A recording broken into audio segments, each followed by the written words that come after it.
In this video, I'll explore stylizing and vectorizing an image inside of Photoshop.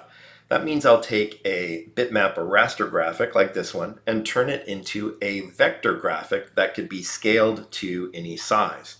Now, traditionally, you might use this using the image trace feature of Illustrator, but Photoshop also has powerful vector tools and stylization options that will allow us to dial in the look of the image that we want to vectorize.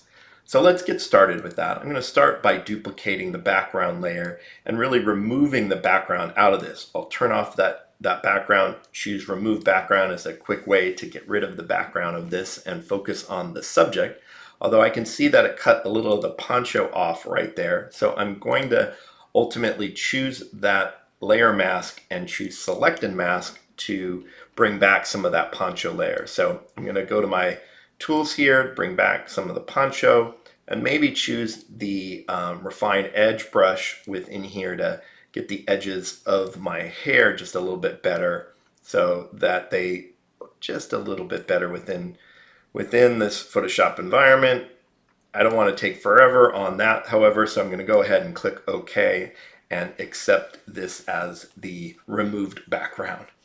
Okay, so now convert this to vector, and this is a full color image. We're really going to need to simplify the image. It's really complex. It has thousands of colored pixels that are a part of this, and we want to simplify and reduce this down for our vector graphic. And so first we might turn this into black and white. I'm going to go ahead and use my image adjustments to switch this into a black and white photo. And in theory, if we were really keeping it simple, we could make a threshold photo where we just turn it into black and white and convert that into a vector graphic. So that would be a simple way to do it. The more colors we want in here, the more complexity really we'll be working with. But I don't want this just to be threshold, so I'm going to get rid of that. Similar to threshold is the posterization tool, and so I'm going to use the image adjustments for posterization, which allows us to limit our color palette down to a limited set. And so if I just chose 2, that would actually be posterization, but I want maybe at least 5 different tones to this. I'll work with 5 to see how that looks. And we can see that we're getting tones that range from white to black with 3 mid-tone grays in between. So that's going to work for me in this case. However, I feel like it's a little dark overall, and so what I might also do, and I'm going to do that under the posterization, so I'm going to add another adjustment for levels in terms of the contrast of this image. I might need to up the contrast, and I also would like there to be a few more highlight points. So I'll adjust the highlights here to get just a little bit more sort of white or highlight within the image itself. I could adjust the black points if I wanted some darkness here and a little more contrast. I could adjust all of that. And we could work with that, or we could also work with some of the shadow and highlight tools on our image.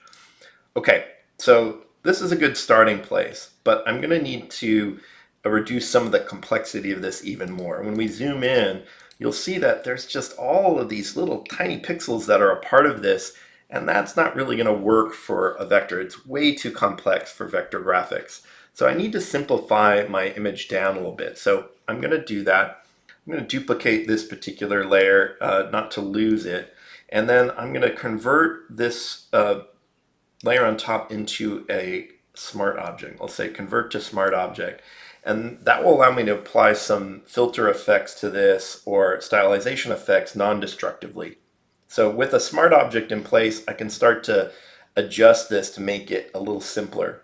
I'm going to start by going under my blur filter effects and choose to use a surface blur.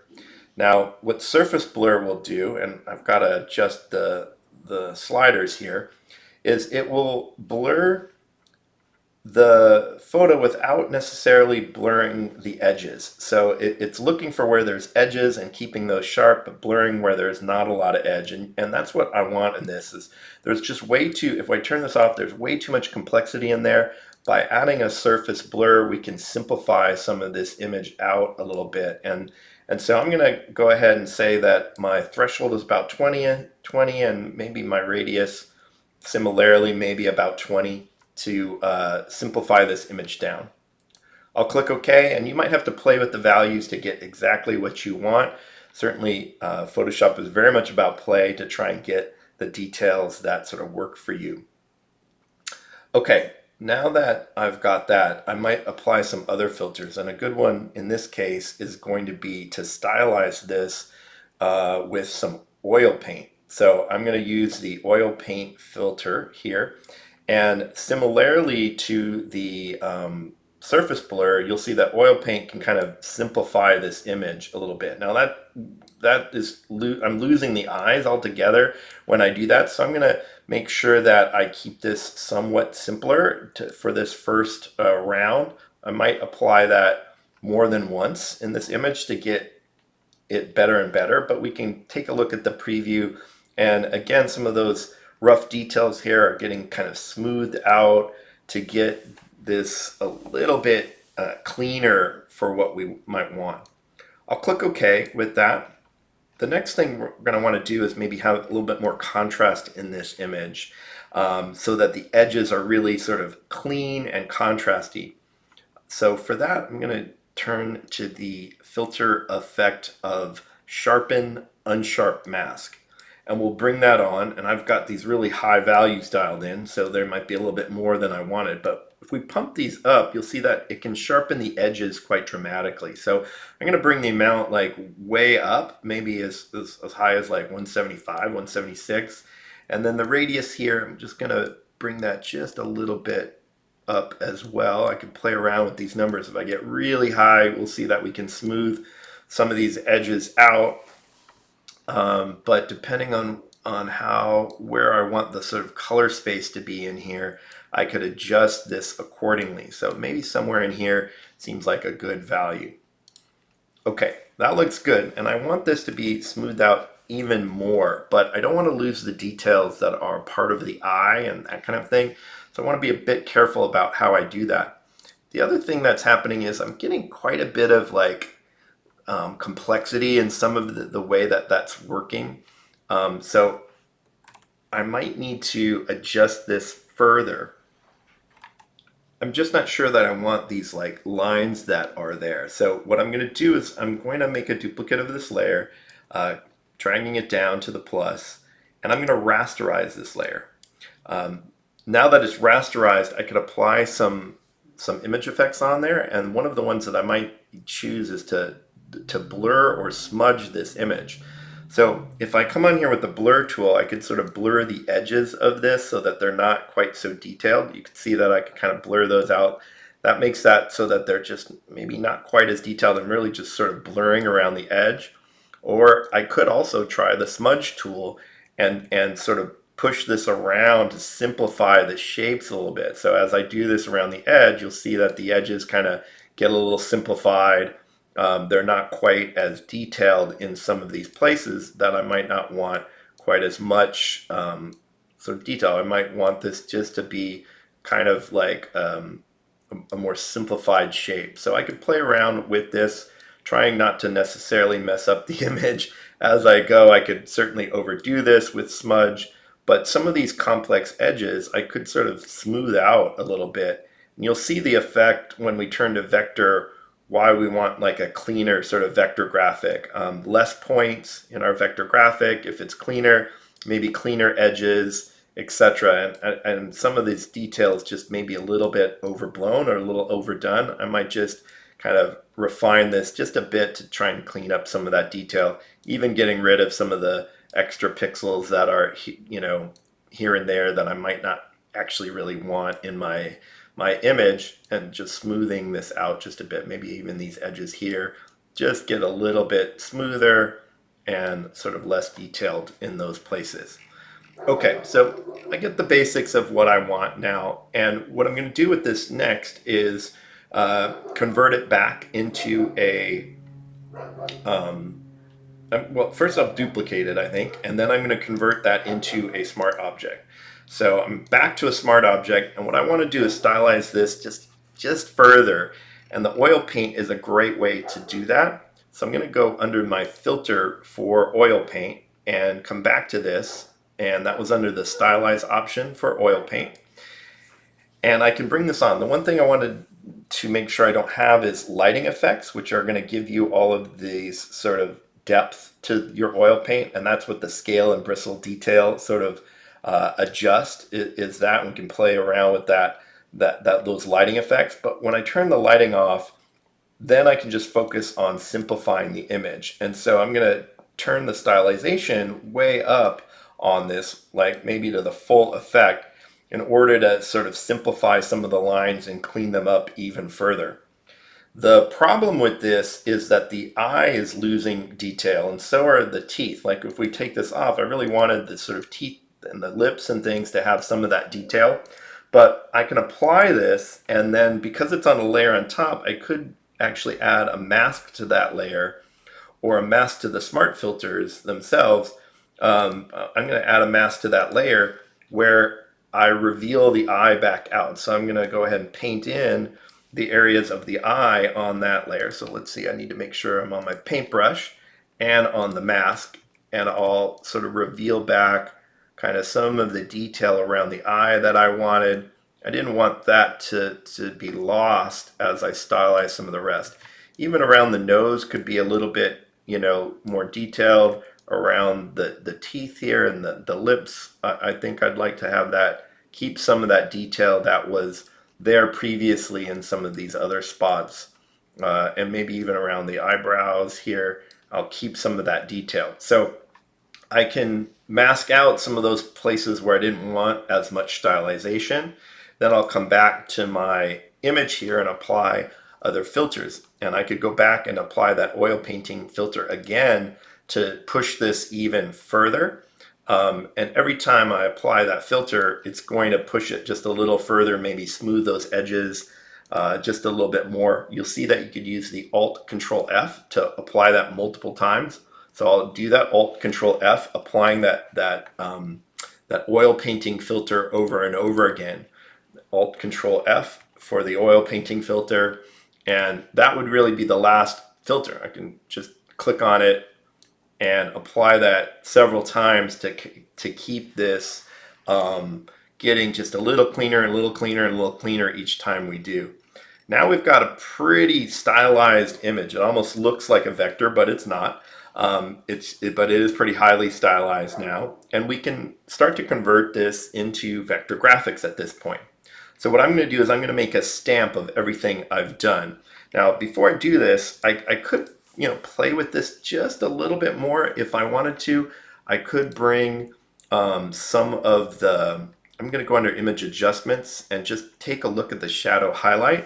And the shadow highlight could adjust these lines a little bit if I wanted sort of like a little more detail here or a little darker in the highlights. I could readjust this just a bit, so I could bring the highlights in just a little bit or bring the shadows, and adjust kind of where those lines are to see sort of how this effect might sort of work within my environment. So you could maybe get that dialed in just a little bit more to how you want it. All right, now that I've got the image as I want, what I'm going to do is take all of these elements. I could merge them into one layer at that point. I don't need these other layers, but I like to do that by stamping it. To stamp, you could use the Control, Shift, Alt, E, and that's a way of merging, copying all the visible layers and putting them into one layer. I'm going to Alt click on that layer, and there's the layer by itself now in its own space. So there we go.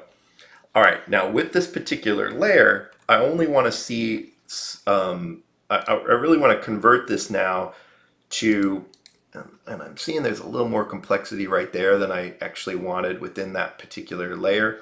At this point, I could go back and adjust that a little bit, or maybe I could just try and use my smudge tool right on here just a bit to sort of smudge that out just a little. Actually, I'm gonna maybe just be satisfied with it. I have this desire to continue to play.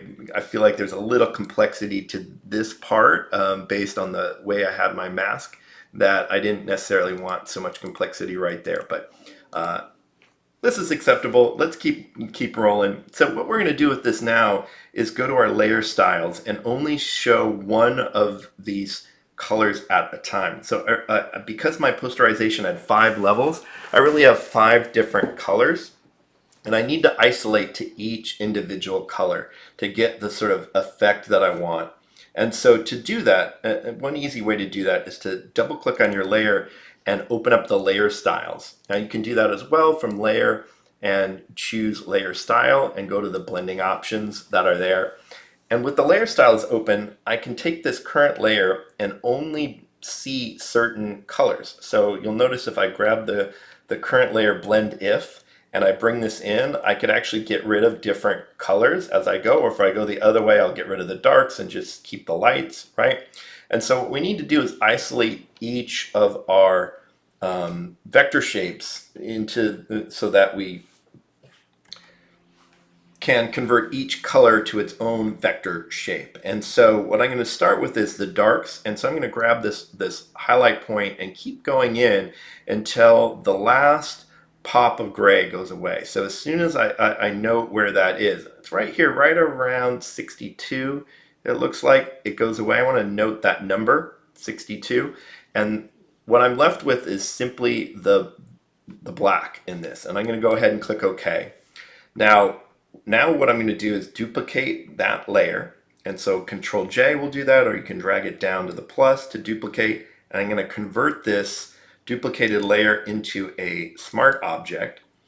What this will allow me to do is, it's really the smart object just has the black in it, so I can control click on the thumbnail to select just the black. I wouldn't have been able to do that on my, I'll deselect, Control D to deselect on the layer that's underneath, because really it still has the full tonal range in it. It's just we have a layer style on there. So if I click this one, we're actually getting the entire shape of the woman. In that case, when I control click on it, that's not what I wanted. I just want the black. And so I need that in this smart object layer instead. So I'll control click on there, and you'll see that I'm selecting the black of this image. And if I take that off, you'll see that that's our selection. Now what we can do is convert this this selection into a vector path or a work path. There's a couple ways to do that. You could right click on the selection itself and choose to make a work path of it. That will allow you to select a tolerance level on how closely the path follows it. Or another way to do that would be to go to your paths tool here and to click on the button to convert this work path from the selection. So I'm going to make a work path from the selection, and that will then convert this into a vector path. So there's our vectors, and I can come back to my layers now and fill that with a color. And one way to do that is to click on our adjustment layer and go to solid color to create the fill that we want. And I'm going to make this be a black fill for that darkest color. That will be a black fill. And I can click OK. Now some of this got pretty simplified in terms of the shapes that are there for the black. If that was a little too simplified, I could try this a little bit differently. And what I might do is get rid of that color fill that I had, and again select my layer, and instead of make work path, I might right click to make a work path where I get to choose the tolerance. And I'm going to sort of lower the tolerance down a little bit so that the edges are a bit more, maybe a little bit more detailed here. And then I could fill that with solid color. Again, I want that to be black. And we can see some of the difference here depending on how you make this selection. So the first time I did it was this color fill 1, and that one looks like this, whereas color fill 2 looks like this. Just a little bit different depending on how the selection is drawn. I wanted a little bit more detail there for that. So I could, name this layer, this color fill layer, that's going to be my black or the darks of it. I'll get rid of this other one that's there. And what I need to do is now do this for the rest of the colors. So I'm going to drag that to the trash to get this other one out. And I need to do this for the rest of the colors. So I'll turn that off. I'll come back to my original layer that's here. Then I'm going to click on the double click on the layer to get to the layer styles again, and I can see that 62 is the value that I had for that, right? So that's going to be important. I'm going to move my slider over until I see the next sort of pop of color. So right there, right around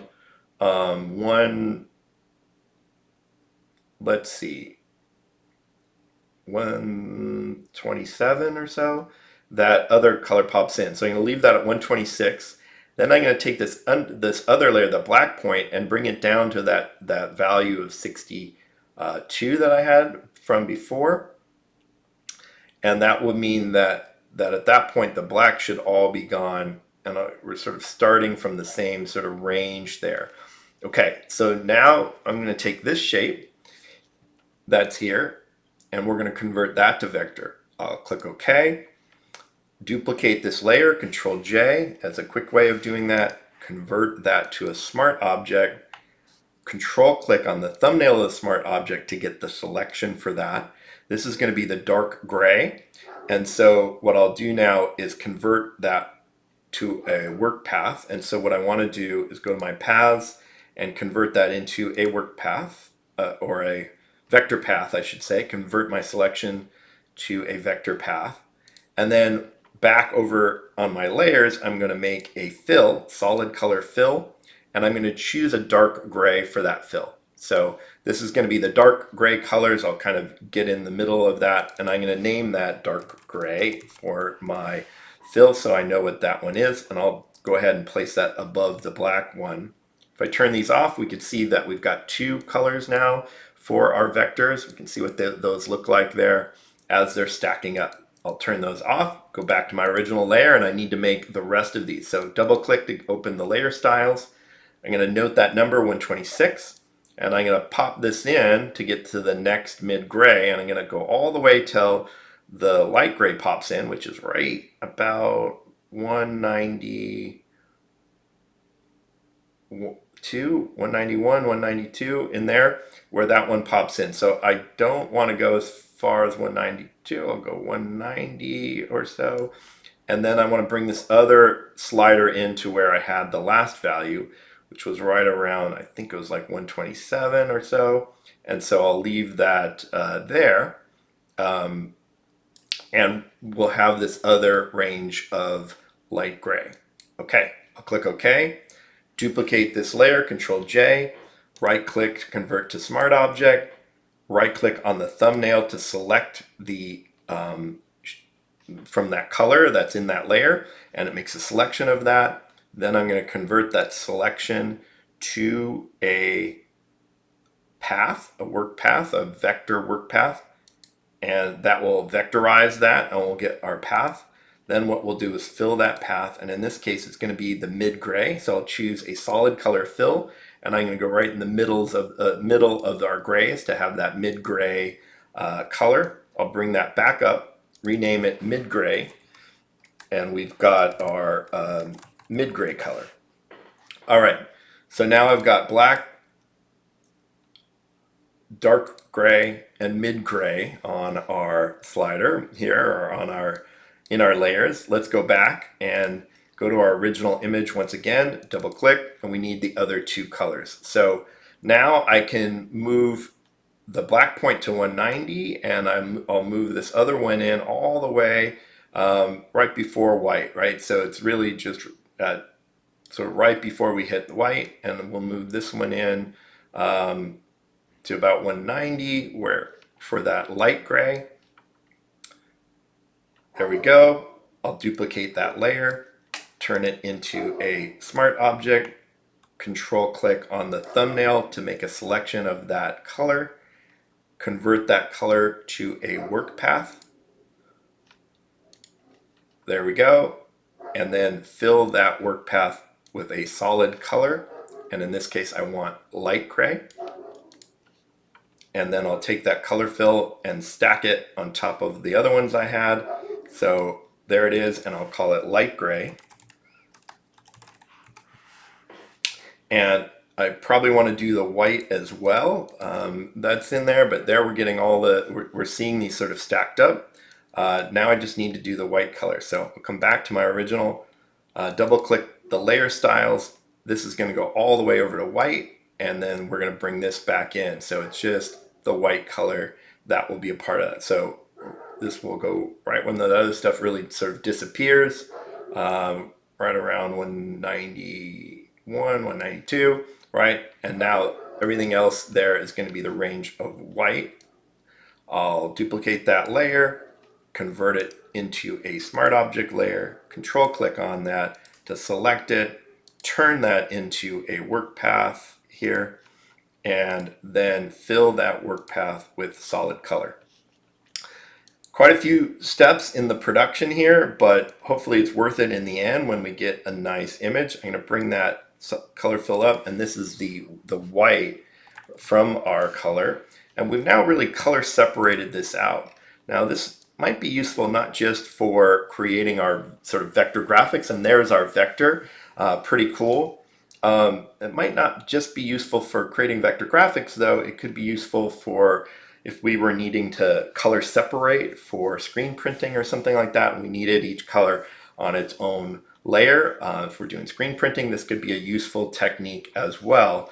If I wanted to sort of print this on a t-shirt with screen printing or something like that. Okay, so I've got all of my colors here. Now the cool thing about this is that I don't have to limit this to the color palette of black and white. I can certainly recolor things, and so I might choose to do that. Maybe I make my dark gray a red color. I'm going to double click on it, and I can choose a different color fill for that. So I'm going to go ahead and choose sort of a dark red, and then I'll go to my mid gray, double click, and maybe go into the orange spectrum here and choose to have like more of a mid orange, maybe a little brighter actually than that. So I'll make that an orange color. Then I'm going to go to my light gray and maybe turn that into more of a yellow color. So I'll go to the yellows, and I don't want that real green. I wanted it a little bit more yellow. So I can play around with kind of what color I want to work with that light sort of yellow color. But I've got a few different tones. I think I want my orange to be a little more saturated orange. I've got that little desaturated. It's a little more saturated in that particular case. I might make my red just a little more saturated to pop that up just a little bit to get a little more color to it. Now I might choose the background here. Right now it's just transparent, so I might want to have a background color. I'm going to go ahead and fill with a solid color in the background. Maybe choose like a blue background there. And there we go. There's my sort of vector image that's here.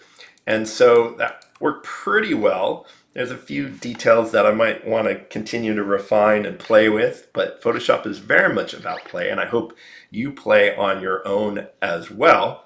But now that I've got this image, because it's vector, I could scale it really to any size. So I could take all of these vector shapes and I could Control T to transform them. See the vector paths, we could scale those up to some other size. If I was wanting to do that, we could kind of see how that might work. And this is going to perfectly scale those vectors at any size. So I could bring that up and deselect my work paths, kind of see that at whatever scale I want. These are also editable. So I could go on here and refine some of the edges.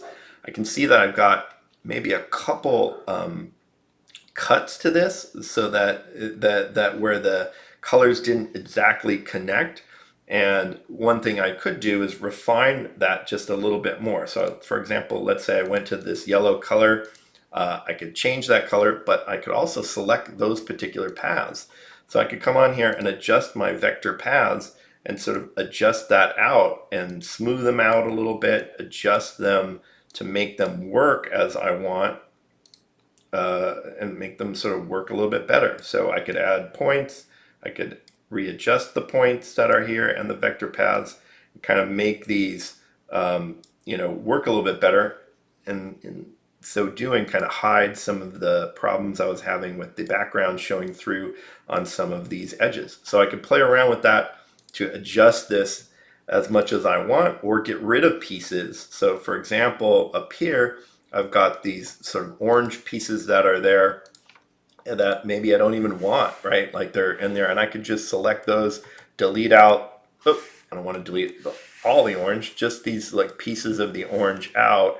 And so I'll select those pieces I don't want, and it's all editable still, so I can get my vectors dialed in to something a little bit more like I want to see. And we can scale this up and down to get the sort of style that we wanted for our vector graphics. I actually might want this smaller, so I'm going to go ahead and grab all those points and scale them down. I can move them into the scene kind of how I want this image to look.